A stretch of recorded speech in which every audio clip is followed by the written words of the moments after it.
नमस्कार। खबर फास्ट पर विधायक का रिपोर्ट कार्ड के साथ मैं हूं आपके साथ भविष्य त्यागी।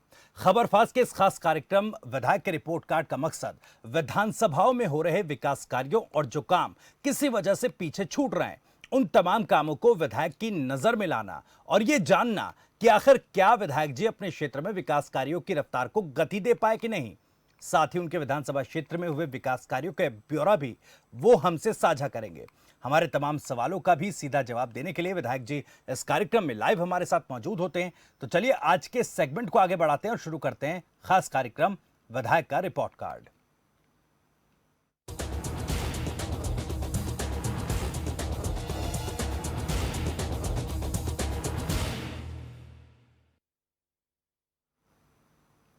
तो विधायक के रिपोर्ट कार्ड में आज बात पटौदी विधानसभा की, जहां के बीजेपी के टिकट पर सत्यप्रकाश जरावता ने 2019 में जीत दर्ज की। चलिए सबसे पहले विधायक सत्यप्रकाश जरावता पर यह खास रिपोर्ट देखिए।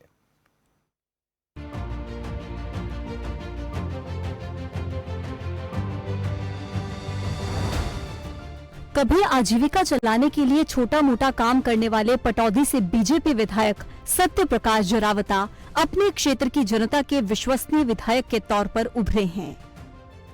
जनता के बीच मौजूदगी और क्षेत्र के विकास कार्यों के प्रति सक्रियता ने विधायक सत्यप्रकाश जरावता के प्रति जनता के विश्वास को बढ़ाया है।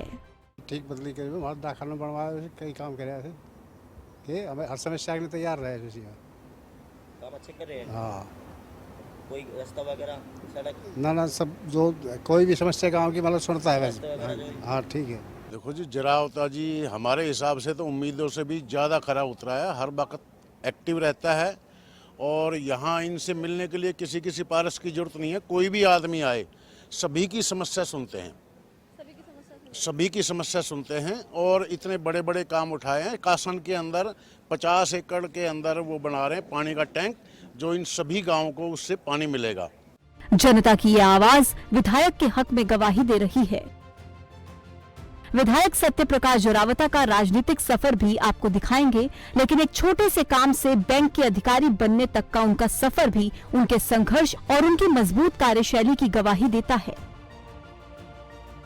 और आज विधायक के तौर पर उनके कामकाज को क्षेत्र की जनता भी खूब सराह रही है। बहुत अच्छे, जैसे रोड कनेक्टिविटी यहाँ पहले प्रॉब्लम थी, अब बहुत अच्छी हो गई है। डेवलपमेंट पहले से और अब में अंतर है विधायक? बहुत अंतर है। ऐसे जैसे युवा के लिए जैसे हम देखते हैं तो बहुत अच्छा डेवलपमेंट है। हाँ जी बिल्कुल, बहुत ज़्यादा 2 साल अभी पूरे संपूर्ण हुए भी नहीं है, जिससे जितनी उम्मीद थी उससे ज़्यादा विकास करवाए हैं। और हर व्यक्ति की किसी से मिलने की अप्रोच की जरूरत नहीं है। दूसरी विधानसभा से भी तो लोग आते हैं, उनके भी सुनते हैं। चलिए, पटौदी से पहली बार बीजेपी के टिकट पर जीतकर आए विधायक सत्यप्रकाश जरावता का राजनीतिक सफर भी आपको बताते हैं। अनुसूचित जाति जनजाति कर्मचारी संघ के पदाधिकारी रहे। समय समय पर उन्होंने कर्मचारी हित में आवाज उठाई। 2009 में जरावता ने विधानसभा चुनाव लड़ने का मन बनाया। 2009 में उन्हें मौका नहीं मिल पाया। पंचायत चुनावों में जरावता निर्विरोध पंचायत समिति सदस्य चुने गए और उसके पंचायत समिति चेयरमैन भी चुने गए। 2015 में जरावता बीजेपी में शामिल हुए। टिकट नहीं मिला, लेकिन बीजेपी के प्रदेश सह प्रवक्ता बने। जरावता ने इस दायित्व को भली भांति निभाया। 2019 में बीजेपी ने जरावता को टिकट दे दिया। इन चुनावों में जरावता ने शानदार जीत हासिल की। ये बढ़िया आदमी है जी और पढ़े लिखे हैं। पढ़े लिखे होने के नाते इन्हें सब चीज़ का ज्ञान भी है। जब तक किसी को ज्ञान ना हो ना तो वो क्षेत्र में काम नहीं करा सकता। स्कूलों के लिए क्या किया है? स्कूलों में अच्छी पढ़ाई चल रही है सब जगह। रास्ते कैसे हैं आपके? रास्ते बढ़िया अब चौमासा है ना, ये बरसात है इसलिए रास्ते सबका टेंडर छूटा हुआ है। सब बढ़िया रास्ते हो जाएंगे, गांव से गांव कनेक्ट कर दिए गए। विधायक साहब का काम है विश्वसनीय, जो कभी सोचा भी नहीं था यहाँ के लोगों ने। 56 साल मेरी उम्र हो गई, जो किसी भी योजना में जो काम नहीं हो रहे थे वो अब जरावता साहब के सौजन्य से हो रहे हैं। सब जगह विकास कार्य है, सब खुश। कोई आदमी अपनी प्रॉब्लम बताता है वो सोल्व है, कोई हर तरह से बिल्कुल गोल्डन युग है इस टाइम। खैर, ये तो क्षेत्र की जनता का विश्वास है जो अपने जनप्रतिनिधि के कामकाज का ब्यौरा दे रही हैं। इसके साथ साथ पटौदी विधानसभा में जो काम पाइपलाइन में हैं या जो काम पीछे छूट गए हैं, उन तमाम सवालों के खबर फास्ट को जवाब देंगे पटौदी से विधायक सत्यप्रकाश जरावता।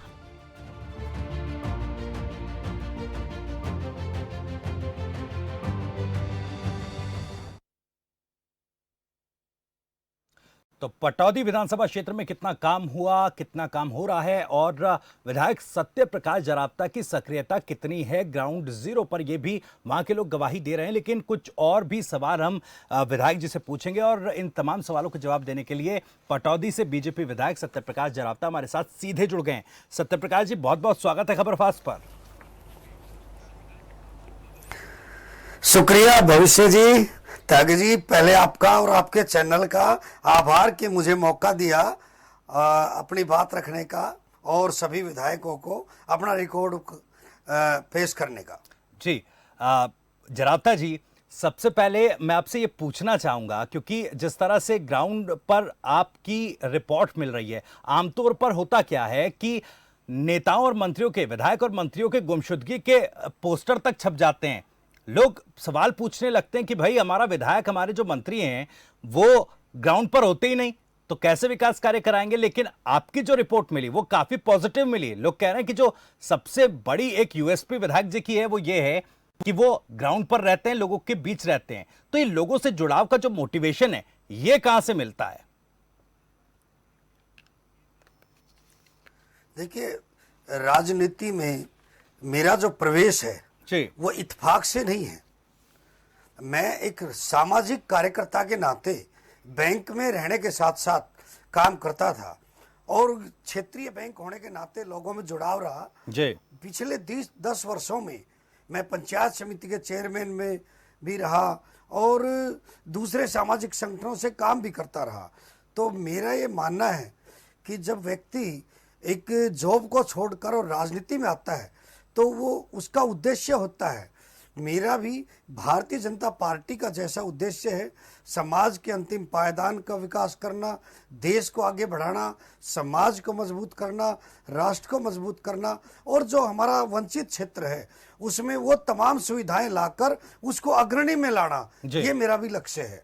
जी, तो आपको ये लगता है कि ये मुफीद समय था 2019 का, जब पार्टी ने आप पर विश्वास जताया, आपने एक अच्छी जीत दर्ज की और काम करने के लिए एक बेहतरीन मौका मिला, क्योंकि केंद्र में बीजेपी की सरकार, प्रदेश में बीजेपी की सरकार और डबल इंजन का ये साथ आपके लिए भी क्षेत्रवासियों के विकास के लिए एक बड़ा मंच बना।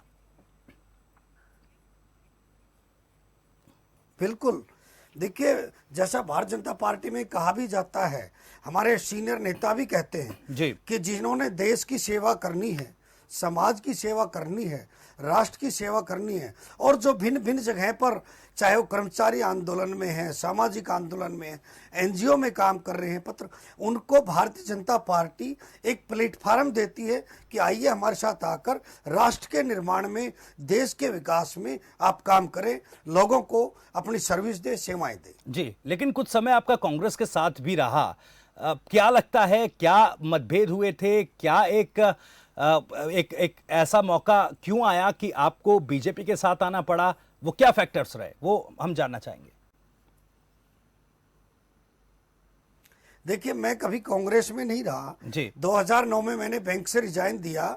मैं एक व्यक्ति विशेष के साथ कांग्रेस के लगा सकते हैं कि उनके साथ था व्यक्ति, लेकिन मैं कभी कांग्रेस में पदाधिकारी नहीं रहा जी। मैं 2009 में इंडिपेंडेंट चुनाव लड़ा, जी। इंडिपेंडेंट ब्लॉक समिति का चेयरमैन रहा और मैंने पहली बार जब हमारी गठबंधन था उस समय हजका और बीजेपी का, तो उस समय मैं गठबंधन में जरूर रहा था। जी, चलिए, मैं ये जानना चाहूंगा, क्योंकि ग्राउंड पर आपकी सक्रियता काफी ज्यादा है, किस तरह से देखते हैं इन 2 सालों में क्या कुछ विधानसभा क्षेत्र के लिए कर पाए आप? कितनी तस्वीर बदल पाए? देखिए, निश्चित तौर पर जब कोई व्यक्ति विधायक का सपना संजोता है जी। तो उसके मन में ध्येय होता है कि मुझे अपने क्षेत्र के लिए ये काम करना है।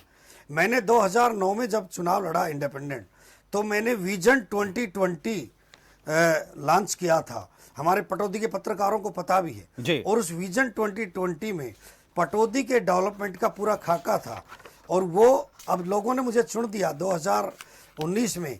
तो उस विजन 2020 से मैं अपने एक एक एजेंडे को आगे बढ़ा रहा हूं पटौदी के विकास के लिए। जी, क्या कुछ खास एजेंडे उस विजन 2020 में आपने शामिल किया? हालांकि जैसा आपने कहा कि पटौदी के पत्रकारों को ये मालूम है, लेकिन विधायक का रिपोर्ट कार्ड हम उन तमाम चीजों को इस कार्यक्रम में शामिल करते हैं जिस एजेंडे पर चुनाव लड़ा गया। क्या क्या महत्वपूर्ण वो मुद्दे थे इस क्षेत्र के और उन पर कितना काम हो चुका है? आप जरा अगर तफसील से इसे बता पाएं। जब मैंने चुनाव लड़ा उसके 1 हफ्ते पहले भी कहा, चुनाव के 4 दिन पहले कहा कि विधायक का काम नौकरी देना नहीं है, नौकरियां मेरिट पे होगी। विधायक का काम बदली कराना नहीं है, ऑनलाइन सिस्टम है। लंबड़दारी, ठेकेदारी, थाने का काम ये नहीं है विधायक का काम। विधायक का काम गांव के अंदर घुसकर किसी गली को बनाने का काम नहीं है। विधायक का काम है प्रदेश के विकास के लिए नीतियां बनाना, अपने क्षेत्र की आवाज हरियाणा की सबसे बड़ी पंचायत में उठाना, और उस काम को मैं बखूबी कर रहा हूं। सबसे पहले मेरा फोकस शिक्षा पर है। मैं डीयू का स्टूडेंट रहा हूं और एमडीयू से मैंने प्राइवेट एजुकेशन की है जी। मेरा ये मानना है कि पटौदी शिक्षा की दृष्टि में काफी पिछड़ गया था और पिछले 2 साल में मैंने 10 स्कूल सीनियर सेकेंडरी लेवल तक अपग्रेड कराए, और ऐसे स्कूल जो पिछले कई दशकों से जिनकी मांगे उठाई जा रही थी, जिसमें प्रमुखता से हेली मंडी नगर पालिका एक ऐसा बड़ा एरिया है जहां पर लड़कों के लिए 8वीं के बाद स्कूल था ही नहीं। तो इस तरह के पटौदी के अंदर सेक्टर 1 है, वहां पर कॉलेज नहीं है। हेली मंडी के कॉलेज में बहुत ज़्यादा रस है, तो मैं सेक्टर के अंदर जगह निश्चित करवाई है मैंने HSUP से मिलकर कि आने वाले समय में यहाँ पर कॉलेज के निर्माण हो।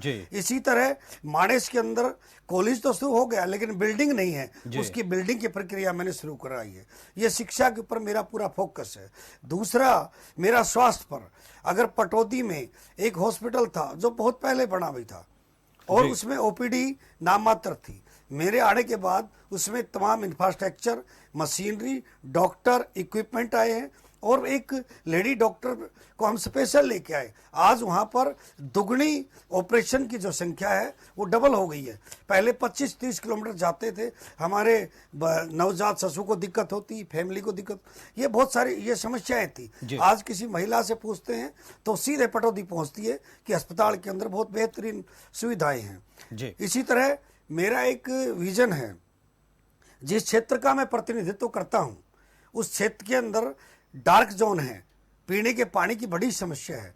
माननीय मुख्यमंत्री जी जब गुरुग्राम आए पटौदी के अंदर, तो मैंने मांग की थी फरवरी में, और माननीय मुख्यमंत्री जी ने 33 गांव और 18 ढाणियों के लिए 65 करोड़ रुपए दिए, जिससे हमारे 33 जो थड़ियों के गांव है जहाँ कहीं खारा पानी 50 दशकों से वहां पर आ रहा है, उस खारे पानी को मीठे पानी में नहर के पानी के द्वारा अब उसका काम शुरू हो गया है। और इसी के साथ ही हमारे यहाँ जो सेक्टर 181 से और जो नए सेक्टर है जो पटौदी विधानसभा में है, उन गाँव के अंदर पीने के पानी का GMDA से हम व्यवस्था करा रहे हैं।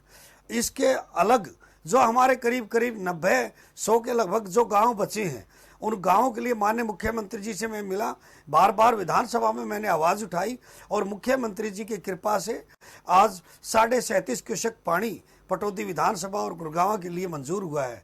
और उसके लिए 50 एकड़ जमीन मैंने कासण गांव में चिन्हित भी कर ली है, जो डिपार्टमेंट को हमने भेज दी गई है।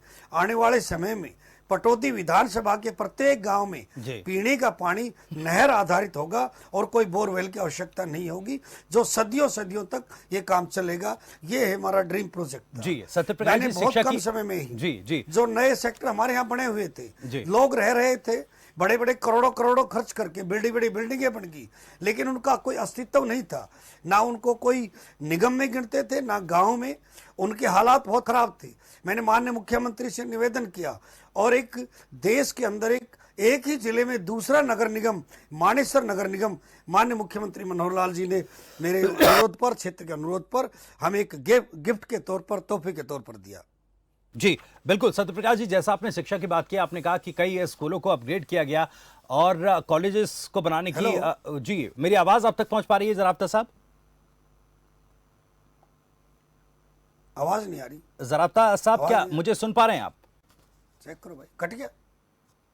चलिए, लगता है संपर्क हमारा टूट गया। दोबारा जराफ्ता साहब से जुड़ने की कोशिश करेंगे और उनसे और भी बातों का जिक्र करेंगे जो समस्याएं इलाके की हैं, क्षेत्र की हैं, पटौदी विधानसभा क्षेत्र की, और कितना काम हुआ। दरअसल शिक्षा और स्वास्थ्य को लेकर जरावता साहब पूरी रिपोर्ट खबर फास्ट पर दे रहे थे कि कितने स्कूलों को अपग्रेड किया गया और जो मांग काफी लंबे समय से स्कूलों के अपग्रेडेशन की थी वो पूरी की गई। साथ ही साथ कॉलेज निर्माण को लेकर मानेसर में भी जिस तरह से कॉलेज की जमीन के लिए अप्रूवल लिया गया, जमीन अलॉट कराई गई, उसके बाद इस कॉलेज तो वहां पर शुरू हो गया, लेकिन अभी भवन जो है वो नहीं बन पाया है कॉलेज का, उसको बनाने की प्रक्रिया की जा रही है। कई और मुद्दे भी हैं। बिल्कुल, एक बार फिर से सत्यप्रकाश जरावता जी हमारे साथ सीधे जुड़ गए हैं। सत्यप्रकाश जी, आपने बात की थी शिक्षा की, स्कूलों के अपग्रेडेशन की, कॉलेज निर्माण की। सवाल यह है, जैसे आपने अपग्रेडेशन की बात की, अभी क्या कुछ और स्कूल बसते हैं जिनका अपग्रेडेशन किया जाना है, जिनका या तो सरकारी स्कूल का भवन जर्जर है उसको बेहतर किया जाना है, और जो कॉलेज मानेसर में आप बता रहे थे भवन अभी तक नहीं बन पाया, जमीन अलॉट हो चुकी है, आखिर वो कब तक पूरा हो जाएगा काम? मैं वही कह रहा हूं कि पिछले कार्यकाल में कॉलेज तो स्टार्ट हो गया और बिल्डिंग थी नहीं, तो मैंने उसकी फॉरेस्ट से एनओसी ले ली है और उसकी बिल्डिंग बढ़ाने की प्रक्रिया बहुत जल्दी शुरू हो जाएगी। और इसी तरह पटौदी के अंदर एक नया कॉलेज बने, मैंने एचएसयूपी के सेक्टर 1 में उसके लिए 5 एकड़ जगह निर्धारित की है। और मानेसर नगर निगम, एक जो लोग मानेसर के अंदर रह रहे थे उन लोगों को जो नई करोड़ों रुपए खर्च करके बड़ी बड़ी बिल्डिंगें बनाई थी, पूरे हिंदुस्तान के लोग वहां रहते थे, लाखों की तादाद में माइग्रेट लोग रह रहे हैं, लाखों की तादाद में। इन सबकी समस्या को देखते हुए माननीय मुख्यमंत्री जी से मैंने अनुरोध किया था कि मानेसर को एक नया निगम बनाया जाए, और माननीय मुख्यमंत्री जी ने बहुत कृपा दृष्टि की हमारे क्षेत्र पर, और माननीय मनोहर लाल जी ने पटौदी के अंदर जिला गुड़गांव का एक दूसरा नगर निगम 11वां नगर निगम हरियाणा का बनाकर हमारी विधानसभा को एक बड़ी सौगात दी। जी जरावता साहब, ऐसा कहा जाता है कि अगर पढ़े लिखे लोग राजनीति में हों तो क्षेत्र के विकास को बहुत अच्छी एक रफ्तार मिलती है, गति मिलती है, और आपके बारे में कहा जाता है कि एक पढ़ा लिखा विधायक जो है वो चुनकर आया है। ऐसे में मैं जानना चाहूंगा, हालात बदले हैं, परिस्थिति बदली है महामारी के वक्त में, ऐसे में दोनों ही क्षेत्र, चाहे शिक्षा हो चाहे स्वास्थ्य, इन दोनों ही क्षेत्रों में एक विधायक के तौर पर आप किस तरह से देख रहे हैं कि क्या जरूरतें और विधानसभा क्षेत्र में हैं, और अगर इसको बात की जाए कितना अपग्रेड हम हुए हैं ऑनलाइन शिक्षा की अगर बात की जाए, या फिर उन स्वास्थ्य क्षेत्र में उन तकनीकों की जो जरूरत हमें ज्यादा है? देखिए, वैसे हमारे देश के यशस्वी प्रधानमंत्री नरेंद्र मोदी जी ने आयुष्मान भारत में हर गरीब को 5 लाख तक का वो दिया है। और मैं आज भी हमारे इसे श्रम विभाग के कमिश्नर से मिला था कि मैंने कहा कि एक ईएसआई का हॉस्पिटल पटौदी उसके आसपास हम और तलाश कर रहे हैं, और शिक्षा के अंदर भी मुझे लगता है कि 4-5 स्कूल और जहां आवश्यकता है वहां होने चाहिए। इसके अलावा एक जो मेन समस्या हमारे यहाँ ट्रैफिक जाम की रहती है पटौदी में, उसके लिए मैं बार बार मुख्यमंत्री जी से मिला, और मुख्यमंत्री जी ने सैद्धांतिक तौर पर उसकी मंजूरी दी है, और अभी डीपीआर का काम चल रहा है। बिलासपुर चौक से लेके कुलाना तक 4 लेन का प्रपोजल हमारा है, और पटौदी के अंदर एलिवेटेड फ्लाईओवर, ताकि किसी प्रकार की समस्या हमारे पटौदी क्षेत्र की जनता को ना रहे। जी बिल्कुल, मैं ट्रैफिक जैम के सवाल पर आने ही वाला था, लेकिन उससे पहले ही आपने जवाब दे दिया। जाहिर तौर पर जो खाका तैयार किया गया है वो आपके दिमाग में बिल्कुल फिट है, और उस पर काम भी उसी तरह से हो रहा है। ये आम जनता भी इसकी गवाही देती है जब हम ग्राउंड पर रिपोर्ट लेने के लिए पहुंचते हैं आपकी। एक समस्या सोसाइटी, जो गुरुग्राम की सोसाइटियां हैं वहां पर त्यागी जी 2 विषय और थे। जी जी जी त्यागी जी 2 विषय और हैं जो बहुत लंबित थे। एक रोड पर पानी भरा हुआ है भोड़ा कला में, जी बिल्कुल, बिलासपुर से भोड़ा, और वो पानी कई पिछले 15-20 साल से पानी की समस्या थी। अब माननीय मुख्यमंत्री जी ने पिछले 3 महीने पहले मेरे अनुरोध पर 2 एकड़ जमीन भोड़ा कला के लिए खरीद दी है, पब्लिक हेल्थ को दी है, वहां हम एसटीपी तैयार करा रहे हैं, तो रोड पर जो पानी है उसकी भी समस्या समाधान हो जाएगा। एक हमारे उच्चा माजरा गांव में पानी की समस्या थी, उसको हम पानी सुखाने के लिए प्रयोग कर रहे हैं। वो जोड़ में गाद इतनी आ गई है कि ओवरफ्लो हो रहा है, उस जोड़ की खुदाई करके उसको डीप किया जाएगा। जी बिल्कुल, ये दोनों ही सवाल मैं आपसे पूछना चाह रहा था, लेकिन पहले ही आपने जवाब दे दिए। क्योंकि देखिए, जिस तरह से हम ग्राउंड पर लोगों से समस्याएं पूछते हैं, सवाल पूछते हैं, और आप जैसे जवाब दे रहे हैं, दिखाता है कि सक्रियता आपकी लोगों के बीच में, अपने क्षेत्र में काफ़ी ज़्यादा है। खैर, गुरुग्राम में स्ट्रीट लाइटों का एक मुद्दा है। स्ट्रीट लाइटों को बदलने की मांग काफ़ी लंबे वक्त से चली आ रही है, इस पर मैं जानकारी चाहूँगा। मैंने कल खुला दरबार था, जी। मेरे विधानसभा क्षेत्र से दोनों एसडीएम साहब थे और ज्वाइंट कमिश्नर नगर निगम मानेसर भी थे, और सीएम अनाउंसमेंट के गौरव जी जो सीएसआर को देखते हैं। मैंने कल आग्रह किया है कि नगर निगम के क्षेत्र में हमारे नगर निगम के अधिकारी और जो गांव के अंदर हमारा सीएसआर से कुछ लाइटें लगाएं, जो कम से कम मुख्य चौराहे हैं, ये मुख्य जो जगह हैं जहाँ पर आम जनता का जाना आना आधा ज़्यादा रहता है, जहाँ अंधेरा होने के कारण कोई मिस हैपनिंग के चांस रहते हैं, वहाँ पर हम फोकस करके स्ट्रीट लाइट लगाने का हम प्रयास कर रहे हैं। जी चलिए, एक सवाल ये भी उठता है, क्योंकि कई लोगों की ये शिकायत थी और मांग थी कि जो बिल्डरों द्वारा पंचायती जमीन पर कब्जा किया गया है, ये पंचायती जमीन आखिर कब तक कब्जा मुक्त हो पाएगी, इसको लेकर भी लोग चाहते हैं कि सक्रियता से आप काम करें और पंचायती जमीन को कब्जा मुक्त करें। आपने बड़ी गंभीर प्रश्न आज ये उठाया है जी, और इस गंभीर प्रश्न की गंभीरता बहुत गहरी है। एक तरफ तो वो इन्वेस्टर जिन्होंने बिल्डरों से फ्लैट परचेज करके और वो रहने लगे हैं जी, लग गए हैं, एक तरफ उनका इंटरेस्ट, और एक तरफ ग्राम पंचायत के रास्ते, जो ग्राम पंचायत के रेवेन्यू स्टेट पर रास्तों पर कुछ बिल्डरों ने फ्लैट बनाकर बेचे हैं जी, और उन फ्लैट में अगर खाली कराए जाए तो बिल्डरों का तो बेच के चला गया, लेकिन उनके जो फ्लैट में बाहर रह रहे हैं, एक उनका इंटरेस्ट भी देखना पड़ेगा। क्योंकि पिछले 10 साल में माननीय भूपेंद्र सिंह हुड्डा जी जब तत्कालीन चीफ मिनिस्टर थे कांग्रेस के कार्यकाल में, तो अंधाधुंध वहां पर बिल्डिंगों का निर्माण हुआ और ना बिजली पानी की व्यवस्था भी नहीं देखी गई, ड्रेनेज की भी नहीं देखी गई, ड्रिंकिंग वाटर की भी। उस विषय में मैं नहीं जाना चाहता, 24 मिनिस्टर के रास्ते में भी मैं नहीं जाना चाहता, लेकिन 10 साल का जो दौर रहा, 15 साल का दौर, उनमें बिल्डरों की अपनी मनमानी चली है। उसमें कई बिल्डरों ने रेवेन्यू रास्ते पर फ्लैट बनाकर बेच दिए, किसी ने बेसमेंट बना ली, किसी ने रेवेन्यू रास्ता अपने अंडर लिया, और एक एक करके उन सब की हम जांच कर रहे हैं और जितना होगा उनसे छुटवाएंगे। अगर कोई अल्टरनेट रास्ता हुआ कि हमारे उनको चेंज का होगा तो वो लिया जाएगा। लोगों सभी का, बायर का भी हित में ध्यान रखा जाएगा और जो रास्ता कब्जा किया है उनको भी जरूर पुनिश किया जाएगा। चलिए, यह आश्वासन आप दे रहे हैं और उम्मीद करते हैं कि लोगों की ये समस्या जल्द समाधान होगी और इसका एक उचित समाधान भी निकलेगा। जरावता साहब, क्योंकि जैसे आपने जिक्र किया था पानी पहुंचाने का, 33 गांव 18 थानियों में पानी पहुंचाया गया, 65 करोड़ रुपए इसके लिए अप्रूव हुए। क्या क्षेत्र के पूरे इलाके में जो पीने का पानी है वो सुचारू है, या ये मान लिया जाए कि अभी कुछ इलाके छूटे हैं, उस पर काम जारी है? नहीं, अभी पूरे नहीं हुए हैं जी। अभी जो 33 गांव जो हमने प्रथम दृष्टया लिए हैं जी, इन गांव में पीने का पानी खारी है। एक महिला हमें मेरी माता की समान थी, उसने रोक लिया, बेटा मुझे सारी उम्र होगी वोट देते हुए और मैं 4 किलोमीटर दूर पानी लेके आती हूँ। क्या हुआ, खारा पानी है हमारे यहाँ। कब से? उन्होंने कहा जब से मेरी शादी हुई है मैं खारा पानी पी रही हूँ।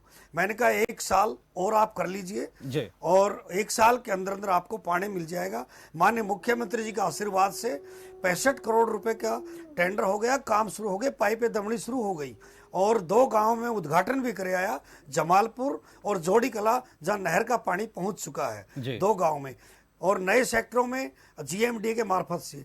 परंतु इससे हमारा पूरा नहीं हो रहा। करीब 100 के लगभग गांव ऐसे हैं जहां हम कासण में टी ऑफ करके पानी और वहां पर पानी लाकर मेवात एनसीआर चैनल का और अपने बाकी क्षेत्र को हम पानी देंगे, ऐसी मेरी योजना है। और इस योजना पर माननीय मुख्यमंत्री जी ने 37.5 क्यूसेक पानी हमारे क्षेत्र के लिए मंजूर भी कर दिया है। इसके अलावा मैं आपसे करना चाहूँगा कि विधानसभा के अंदर एक रिप्रेजेंटेटिव होने के नाते एक जो पूरे समाज के गरीब बच्चे कोरोना काल के अंदर जो पढ़ाई नहीं कर सके थे, मैंने एक विषय उठाया विधानसभा की कमेटी में कि जो गरीबों के बच्चे सरकारी स्कूल में पढ़ते हैं, चाहे वो किसी भी जाति के हैं, उनके पास ऑनलाइन पढ़ने के लिए कंप्यूटर नहीं है, मोबाइल नहीं है, और ऐसे में उनकी पढ़ाई कैसे होगी। तो हमारी कमेटी ने विचार किया और सरकार को सिफारिश भेजी। माननीय मुख्यमंत्री जी, माननीय मनोहर लाल जी ने और हमारे शिक्षा मंत्री माननीय कंवरपाल जी ने निर्णय लिया कि हरियाणा के तमाम उन 8वीं 9वीं 10वीं के बच्चों को, 11वीं 12वीं के बच्चों को हम टैबलेट देंगे, जिससे ऑनलाइन उनको एजुकेशन में कोई असुविधा ना हो। बिल्कुल टैबलेट देने की योजना पर आप काम कर रहे हैं। आपके माध्यम से जरावता जी, एक सवाल मेरा है कि ग्रामीण क्षेत्रों में जो इलाके, ग्रामीण क्षेत्र के जो इलाके हैं, वहां पर क्या कनेक्टिविटी पर भी ध्यान दिया जा रहा है, ताकि किसी तरह की जो ब्रॉडबैंड सुविधा है या वाईफाई सुविधा है वो बच्चों तक मिल सके, उनकी पढ़ाई में काम आ सके? आपको बताऊं मैं जी बिल्कुल करीब 12 जो सड़कें हैं जी, वो मैं रिपेयर करा रहा हूं, उनके टेंडर लगा दिए हैं और ये बरसात का मौसम खत्म होते ही वहां पर प्रक्रिया शुरू हो जाएगी, जिसमें काफी गंदे रोड हैं वो, और उन पे हम काम कर रहे हैं, जिसमें प्रमुखता से जटोली रामपुर का रोड है, इसका उद्घाटन 24 तारीख को हम शिलान्यास करना शुरू कर देंगे, इसका रिपेयर। और इसके अलावा हमने कुछ सड़कें SC/ST कंपोनेंट प्लान की 6 सड़कें हैं PWD से, वो भी हम बढ़ाने जा रहे हैं। इसके अलावा 8 सड़कें जो खेत खलियान में हैं, करीब 1 करोड़ 60 लाख, उनका हम बढ़ाने जा रहे हैं। 25 किलोमीटर सड़कें की हम और तैयारी कर रहे हैं। 5 करोड़ रुपया HRDF से हमने अलग लगाए हैं। प्रत्येक गांव में 25-30 गाँव के अंदर हमने 25 गाँव का उसके SC चौपाल, और 5-7 गाँव में हमने 6-7 गाँव है शायद जहाँ पर जनरल चौपाल है। करीब 5 करोड़ रुपए हमने डी प्लान से हम लगा रहे हैं। और इसके अलावा जो मार्केटिंग बोर्ड की 12 सड़कों की मैंने और प्रपोजल भेजी हुई है, इन काम को हम लगे हुए हैं। जी बिल्कुल जरावता साहब, कार्यक्रम में मेरे पास बहुत कम वक्त बचा है और जैसे बेबाकी से आपने सवाल दिए, 2 सवाल मेरे, जो फिलहाल किसान आंदोलन चल रहा है मैं इस पर आपकी टिप्पणी चाहूंगा। किस तरह से इसका समाधान निकलेगा? क्या कुछ सरकार को करना चाहिए, क्या कुछ किसानों को करना चाहिए? थोड़ा कम शब्दों में इसका एक जवाब मैं आपसे चाहूंगा। लोकतंत्र के अंदर सबको अपनी बात संवैधानिक अधिकारों में रहकर, संवैधानिक कानून में रहकर अपनी बात कहने का प्रत्येक को हक है। इस देश के अंदर रूल ऑफ लॉ है, कानून को अपने हाथ में लेने की शक्ति किसी को भी नहीं है। देश के अंदर 50, 60, 70 सालों से सैकड़ों आंदोलन हुए हैं और होते भी रहेंगे, लेकिन कोई हठ धर्मिता नहीं कर सकता। डेमोक्रेसी में अगर कोई बात नाराज हो तो उसको अपने जब चुनाव आते हैं तो उस बात को उसको उठाया जाता है। आंदोलन का मतलब है आंदोलन करे, सरकार तक बात पहुंचाए, उसके बाद विश्राम करे। इनकी बात सरकार तक आ गई, सरकार ने नेगोशिएशन किया, ये सहमत है नहीं है, ये पूरा देश ने देखा भी। हमने इस कृषि कानून के बाद कई राज्यों में चुनाव जीते भी हैं और हम आगे भी जीतेंगे। देश के अंदर कृषि कानूनों पर मोहर लगी है कि ये एक किसानों के लिए हितकारी है, और हरियाणा के अंदर किसानों को फसलों के सबसे ज्यादा दाम दिए जा रहे हैं, भावांतर योजनाएं हैं, और सबसे ज्यादा कांग्रेस के टाइम के अनाउंस किए हुए मुआवजे भी हमने दिए हैं। जी चलिए जरावता साहब, एक आखिरी पड़ाव में एक पब्लिक डिमांड पर एक सवाल मेरा यहाँ पर आया है कि जो ऊंचा, ये एक जगह यहाँ पर है, ऊंचा माजरा एक जगह है, यहाँ पर जलभराव की थोड़ी समस्या है, ये कब तक सॉल्व हो जाएगी? जी देखिए, वैसे तो ऊंचा माजरा में मैंने इनका एक बहुत बड़ी समस्या थी स्कूल अपग्रेडेशन की, मैंने स्कूल अपग्रेड करा दिया है। दूसरी इनकी समस्या थी 55 मीटर का एक रोड जो बना नहीं था, उस रोड को बढ़ाने के लिए SC/ST कंपोनेंट में मैंने सैंक्शन करा दिया है। और तीसरी इनकी जो पानी भरने की जो समस्या है, उस को जोड़ को सुखाकर और उसको खुदाई की जाएगी, और मुझे लगता है कि बरसात खत्म होने के बाद महीने भर में हम इसका स्थायी समाधान करेंगे। 50 लाख के लगभग इसका टेंडर, 40 से 50 लाख का हम बढ़ेंगे। जहां आगे पानी जा रहा है वहां भी हम इसको और गहरा खोदकर और इस समस्या का स्थायी समाधान करेंगे। चलिए, 1 to 10 के स्केल पर 2 साल का कार्यकाल क्योंकि हुआ है, 3 साल का कार्यकाल बाकी है, 1 to 10 के स्केल पर अभी तक कितनी रेटिंग देंगे आप? देखिए, मैं अपने आप को अभी ये मानूंगा कि मैं अभी सिर्फ अपने आप को 4 नंबर दे पाऊंगा। जी चलिए, बड़ी ही बेबाकी से आपने तमाम सवालों का जवाब दिया और खुद की ज़्यादा तारीफ ना करते हुए आपने वो तमाम कार्य, विकास कार्य गिनवा दिए जो आप फिलहाल कर रहे हैं क्षेत्र के लिए, क्षेत्र के विकास के लिए, और जो समस्याएं हैं उनके समाधान के लिए। फिलहाल बहुत बहुत शुक्रिया सत्यप्रकाश जरावता जी, खबरफास्ट को अपना समय देने के लिए और तमाम सवालों का बड़ी ही बेबाकी से जवाब देने के लिए। तो विधायक का रिपोर्ट कार्ड में आज हमारे साथ पटौदी से विधायक सत्यप्रकाश जरावता जुड़े हुए थे, जिन्होंने तमाम सवालों के जवाब दिए। फिलहाल इस खास पेशकश में इतना ही, लेकिन खबर फास्ट पर खबरें जारी।